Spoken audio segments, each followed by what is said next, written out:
उत्तर पूर्वी दिल्ली के स्वास्थ्य सेवा निदेशालय भवन के में गेट पर लगभग 72 दिन से चल रहा है धरना प्रदर्शन। आपको बताते चले, पूर्वी दिल्ली के हेडक्वार्टर हॉस्पिटल के पास कड़कड़ डुमा कोर्ट के पीछे काफी दिनों से कुछ लोग धरना प्रदर्शन पर बैठे हैं, जिनमें काफी महिलाएं भी शामिल है। अफसोस की बात यह है कि लगभग इन सभी कर्मचारियों को धरने पर बैठे बहुत समय हो गया, पर किसी अधिकारी की नज़र इस ओर आई ही नहीं। बता दें कि ये सब डिस्पेंसरी के कर्मचारी है जो कि लगभग 15 साल से 20 तक इन सब ने कार्य किया है। इन सब का कहना है कि जब कोरोना काल चल रहा था, जब लोग एक दूसरे से मिलने से बच रहे थे, तब इन्होंने अच्छा कार्य किया है।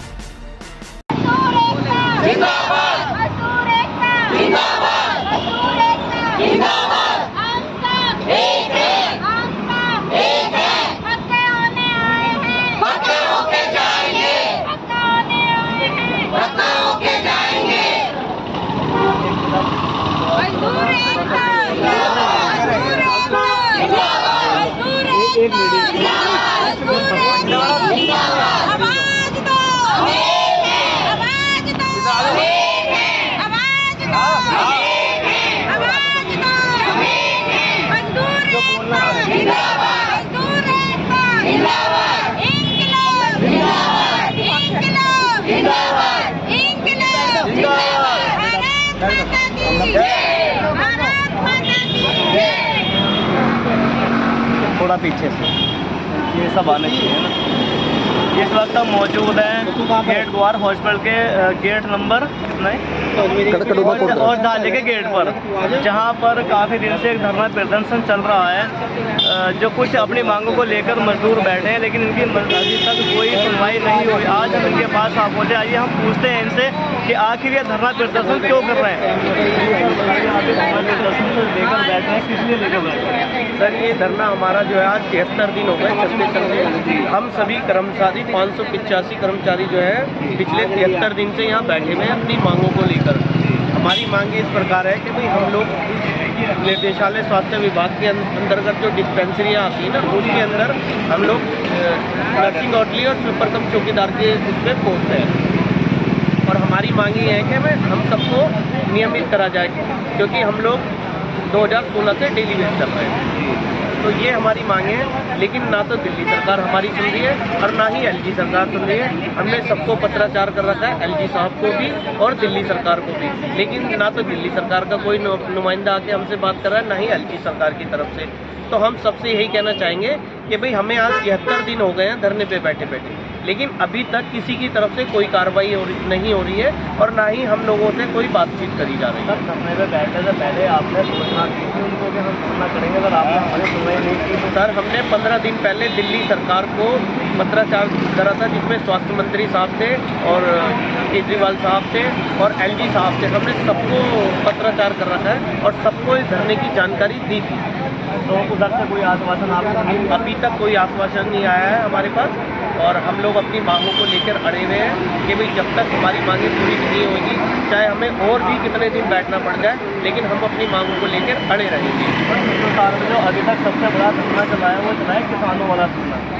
तो किसानों की कहीं ना कहीं क्या आप ही उस धरने को उस स्तर पर लेके जाएंगे? बिल्कुल सर, हम जब तक हमारी मांगें पूरी नहीं होगी कि एक साल 13 महीने बैठे थे, हमें उससे भी ज़्यादा बैठना पड़ेगा। हम जब भी बैठेंगे, लेकिन अपना हक हम लेके रहेंगे। दिल्ली सरकार ने जब अपनी सरकार बनाई थी तो वादा करा था कि भाई हम सभी कर्मचारी, कॉन्ट्रैक्ट कर्मचारी, ठेका प्रदा कर्मचारी और सबको पक्का करेंगे, लेकिन वो वादा आज दिल्ली सरकार को इतना टाइम हो गया अपनी सरकार बनाए हुए, अभी तक वो वादा पूरा नहीं करा गया, जिसमें कि दिल्ली सरकार ने हम सबको 2016 में डेली बेस करा था और डेली बेस के बाद अगला स्टेप जो होता है रेगुलाइजेशन होता है। लेकिन ये हमारे साथ शोषण हो रहा है कि हम लोगों को जो है ठेकेदारी में डाला जा रहा है, और जिसमें कि हमने दिल्ली सरकार को और हमारा निर्देशालय स्वास्थ्य सेवा विभाग है उसको इस चीज़ की जानकारी दी है कि भाई ये जिसको भी ठेका देते हैं वो हमसे रिश्वत मांगता है और हमारे साथ अभद्र भाषा का प्रयोग करता है और हमारे साथ जातिवाद करता है। हमारे में से 90% लोग हैं SC कोटे से, इसलिए हमारा शोषण करा जाता है।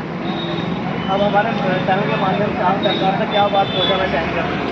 हम सरकार के आपके चैनल के माध्यम से सरकार से यही कहना चाहेंगे कि भाई हमें आज 73 दिन हो गए बैठे हुए, तो दिल्ली सरकार हो चाहे एलजी सरकार हो, सबसे यही कहेंगे कि जो हमारी मांगे हैं वो हमें पूरी करी जाए, और हमारे को जो नियमितकरण का इन्होंने बोला था कि भाई हम सबको पक्का करेंगे, तो हमें पक्का करा जाए। हमारे साथ यहाँ पर एक और सभी मौजूद है। ये सर अपना नाम बताइए। मेरा नाम अजय कुमार है सर। जी सर, इस धरना को लेकर आपका क्या कहना है? तो आप धरना प्रदर्शन में बैठे हैं, क्या कहना आपका? सर, ये जो धरना है ये इसलिए है कि हमारी जीविका, हमें अपनी जीविका चलाने का एकमात्र साधन हमारी ये नौकरी है। हम एक एक कर्मचारी से सर पूरा परिवार जुड़ा हुआ है, और हम पिछले 15-15, 20-20 साल से दिल्ली गवर्नमेंट की डिस्पेंसरियों में कार्यरत हैं।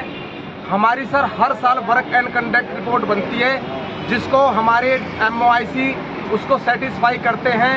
वो हमारा प्रमाण है कि हमने अपनी ड्यूटियाँ पिछले 15-15 साल से बड़े कर्तव्य और निष्ठा और ईमानदारी के साथ निभाई हैं। सर, सन 2016 में हम सभी सफाई कर्मचारी और नर्सिंग अर्दली जो कि दिल्ली गवर्नमेंट की डिस्पेंसरियों में पिछले 15-15 साल से कार्यरत हैं, उनको डेली बेसिस पे किया गया था। सर, दिल्ली गवर्नमेंट हमें डायरेक्ट तनख्वाह दे रही थी और हम कर भी रहे थे, लेकिन फिर अचानक ये ना ठेकेदारी लाना चाहते हैं। सर, आप बताइए कि कोई वर्कर, जब आप दिल्ली गवर्नमेंट तनख्वाह दे रही है उसको डायरेक्ट, तो मैं ये पूछना चाहता हूँ कि ऐसी आपको क्या लालच है ठेकेदारों से कि आप हमें ठेकेदारी में डालना चाहते हैं? भाई, डेली बेसिस के बाद अगला स्टेप होता है रेगुलाइजेशन का, जबकि हम वैकेंट पोस्ट पे काम करते हैं और हमारे डिपार्टमेंट ने एक लेटर दिया है कि हमें इतने वर्कर चाहिए, जबकि वैकेंसीज ज़्यादा हैं। सर, आप पता कर सकते हैं, हमारी पोस्टें हैं NO और SSC की 585, जबकि अंदर जो वैकेंसी है वो उससे कहीं अधिक हैं। भाई, यदि वैकेंसीज हैं तो डेली बेसिस के बाद डायरेक्ट हमें रेगुलर करें। अब आप बताइए, जो वर्कर 15-15 साल, 20-20 साल से यहाँ पे वर्क कर रहा है, आज उसकी उम्र 40-40, 45-45 साल की हो गई है, और इस उम्र में ये कहते हैं कि जी ठेकेदारी में आपको डाल रहे हैं। भाई, कहाँ जाएंगे हम? ये कौन सा इंसाफ है सर? आप बताइए। हम चुनाव के वक्त सभी हमसे वोट मांगने आते हैं, गरीबों के नाम पर इतनी वोटें मांगी जाती हैं। आज मेरी माताएं, मेरी बहनें 3 महीने से अपनी नौकरी के लिए, जो कि एकमात्र साधन हमारी जीविका चलाने का है, हमसे please subscribe my YouTube channel, like करें, शेयर करें, बेल का बटन जरूर दबाएं। धन्यवाद।